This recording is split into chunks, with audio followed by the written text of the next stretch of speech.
Moi, je vais vous proposer rapidement d'imaginer une situation ensemble. Je vous propose d'imaginer que le cocktail et le goûter qu'on va déguster seraient faits à partir de produits issus de l'agriculture urbaine. Bon, vous me direz, mais super, mais comment ces produits sont donc-ils arrivés jusqu'ici, jusqu'à nos assiettes?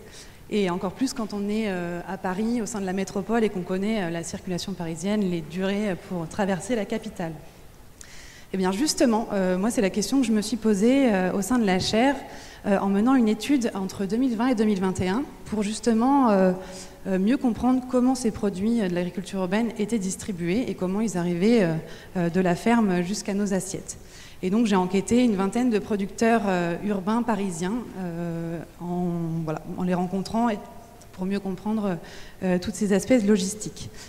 Quand on parle de logistique, on entend en fait l'ensemble des opérations qui vont être nécessaires et permettre aux produits d'arriver de la zone de production jusqu'à la zone de consommation. Et donc derrière tout ça se cachent différentes tâches qui peuvent être de l'ordre de la récolte, du lavage, du conditionnement, du stockage, de la livraison, et j'en passe. Et donc toutes ces tâches vont finalement permettre au client final d'avoir le produit au bon endroit, au bon moment, dans les quantités souhaitées, et tout ça à un coût maîtrisé.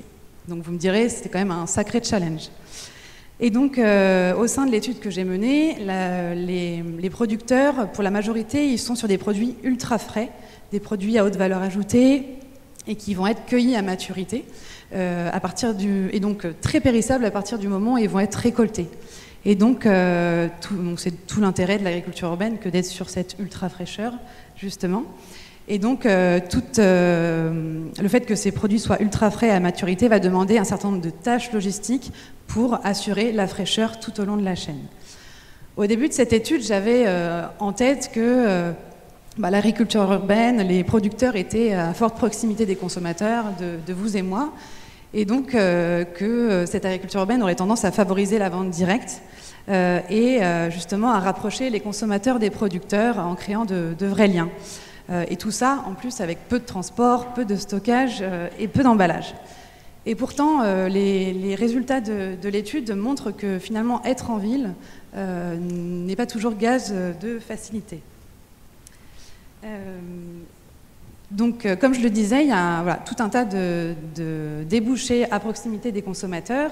Mais ce qu'on a remarqué, c'est que finalement, la vente directe n'est pas prioritaire et que justement, la proximité producteur-consommateur n'implique pas forcément un rapprochement et du lien entre ces acteurs.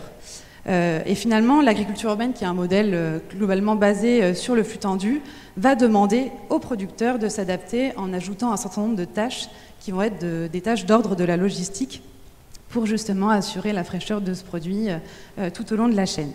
Je pense par exemple à des tâches de stockage, notamment pour créer un stock tampon et permettre à l'agriculture urbaine de s'organiser sur la semaine et d'assurer des jours de récolte et des jours de livraison. Et aussi pour s'adapter à la fluctuation des commandes, parce que oui, les agriculteurs urbains n'ont pas toujours des commandes régulières, des restaurateurs qui vont parfois commander une semaine, pas la prochaine. Donc voilà, ils vont devoir véritablement s'adapter entre la période de production et les commandes qui arrivent. Je pense aussi à des tâches de transformation alimentaire pour limiter les invendus, parce que dans certains cas, on va devoir récolter les produits sur le plan, parce qu'ils sont à maturité, mais par contre, on ne va pas forcément avoir la commande adéquate, adaptée à cette récolte. Et également, une vraie problématique qui concerne beaucoup d'agriculteurs urbains, c'est la période du mois d'août, période de pic de la production, mais aussi c'est une période où de nombreux commerces vont fermer.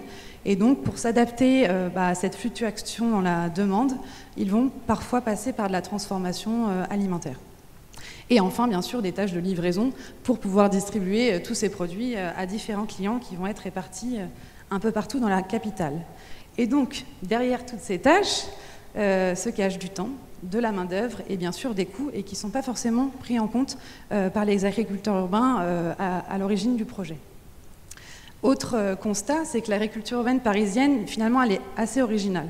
Originale dans le sens où elle est en capacité de s'adapter et de s'installer en sous-sol, en toiture, à l'intérieur des bâtiments ou dans des parkings. Et donc, parfois, elles s'installent aussi sur des sites qui vont être morcelés et dispersés dans l'espace.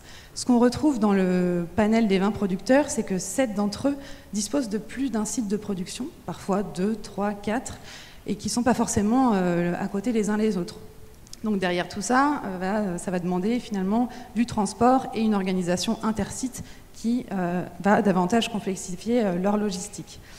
Je parlais justement de certains sites, les toitures, les sous-sols, qui ne sont pas forcément toujours accessibles au public.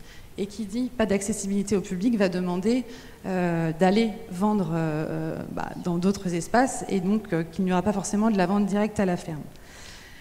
Donc dans ce contexte-là, finalement, beaucoup de producteurs urbains vont avoir tendance à passer par des intermédiaires, que ce soit des acteurs des circuits courts, mais aussi des circuits longs. Certains passent par des grossistes, notamment pour bénéficier de leur expertise en matière de logistique et de faciliter ces tâches-là et gagner en visibilité. Et donc, j'avance sur mon pitch pour réaliser bien l'exercice. Donc, ce que vous voyez dans ce que j'évoque, bien sûr, c'est quelques résultats. Il y a d'autres éléments que je pourrais vous communiquer, notamment pendant la pause. Mais c'est qu'il y a finalement un grand nombre de tâches logistiques qui sont prises en charge par le producteur, la livraison, le stockage, au-delà de nombreuses actions et tâches qu'ils ont déjà réalisées, telles que l'accueil du public, les formations, la sensibilisation, et donc qui demandent aussi une certaine expertise qui n'est pas toujours prise en compte à l'origine du projet. Et au-delà de ça, il y a un vrai aussi enjeu de visibilité et d'accessibilité de ces sites qui pourrait davantage permettre ce lien entre producteurs et consommateurs. D'où l'intérêt finalement de réaliser un diagnostic logistique, que ce soit à la mise en place du projet ou en cours, quelques années après l'installation, pour bien avoir conscience des tâches qui sont prises par le producteur et puis de pouvoir permettre de maîtriser les coûts et les temps alloués à chaque tâche.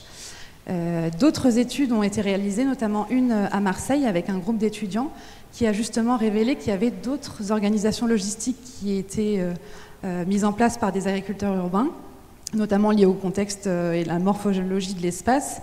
Et ce qu'on voit, c'est qu'il y a davantage à Marseille de ventes directes à la ferme, avec du coup un peu moins de tâches logistiques prises en compte par le producteur. Et donc une des perspectives, c'est justement de faire une comparaison entre Paris et Marseille et de voir comment ces organisations logistiques sont mises en place par les producteurs.